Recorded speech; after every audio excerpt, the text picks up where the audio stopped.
Hi friends, இன்னைக்கு kitchen lunch பாக்ஸ்க்கு என்ன back பண்ணியிருக்கேன்னு சொல்லி பார்க்கலாமா? ஒரு மனசே இல்லாம திருப்தியே இல்லாம இன்னைக்கு லஞ்சை ஸ்டார்ட் பண்றேன். ஒரு 2 வாரத்துக்கு முன்னாடி நானும் ஜெசிகாவும் இன்ஸ்டால ரீல்ஸ் பார்த்துட்டு இருந்தோம். அதுல பார்த்தா ஒரு பாஸ்தா ரெசிபி ஜெசிகாக்கு ரொம்பவே டெம்ட் ஆயிட்டு, ஜெசிகா உடனே என்கிட்ட அம்மா இதை செஞ்சு கொடுங்கன்னு சொன்னா. நான் நோன்னு சொல்லிட்டேன். ஒரு லீவ் நாளையிலயோ ஒரு ஈவினிங் டைம் ஸ்நாக்ஸாவோ அவ கேட்டிருந்தா நான் செஞ்சு கொடுத்துருப்பேன். அவ கேட்கறதோ ஸ்கூல் லஞ்சுக்கு இந்த பாஸ்தாவை ரெடி பண்ணித்தாங்கன்னு கேட்கா. எனக்கு என்னமோ மனசுக்கு அது சரின்னே தோணல.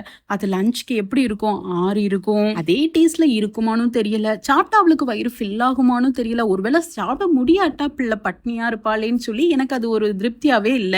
நான் இப்படி யோசிக்க போய் நோன்னு சொல்லிக்கிட்டே வந்தேன். இன்னைக்கு சாட்டர்டே, கிட்ஸுக்கு ஃபேவரட்டான மெனு தான் இன்னைக்கு. ஸோ ஜெசிகாவுக்கு பிடித்தமான இந்த பாஸ்தா ரெசிபியை இன்னைக்கு ட்ரை பண்ணி அவளுக்கு பேக் பண்ணி கொடுக்க போறேன்.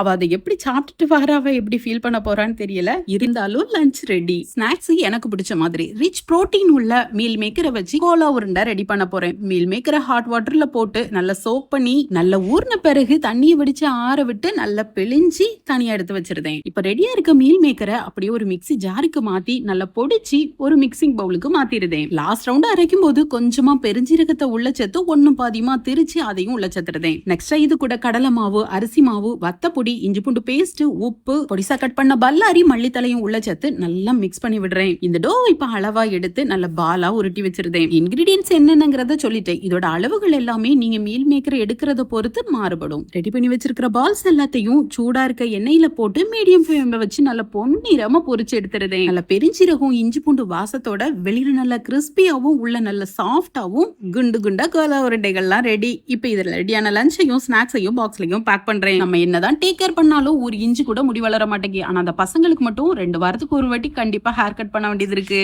பிறந்ததுல இருந்தே சாப்பிட்டாலும் அழுத்து போகாத இந்த ஒரு உருண்டை சோறுல தான் அவ்வளவு சத்து இருக்குன்ற மாதிரி என் திருப்திக்காக சோறும் ரெடி பண்ணியிருந்தேன். தயிர் சாதமும் ஊறுகாவும் தான் பிரேக்ஃபாஸ்ட்டுக்கான ஸ்பெஷல். லஞ்ச் பேக் பண்ண பிறகு தான் ஜெசிகா வந்து என்ன லஞ்சுன்னு சொல்லி பார்த்தா அவளோட சந்தோஷத்துக்கு அளவே இல்லை.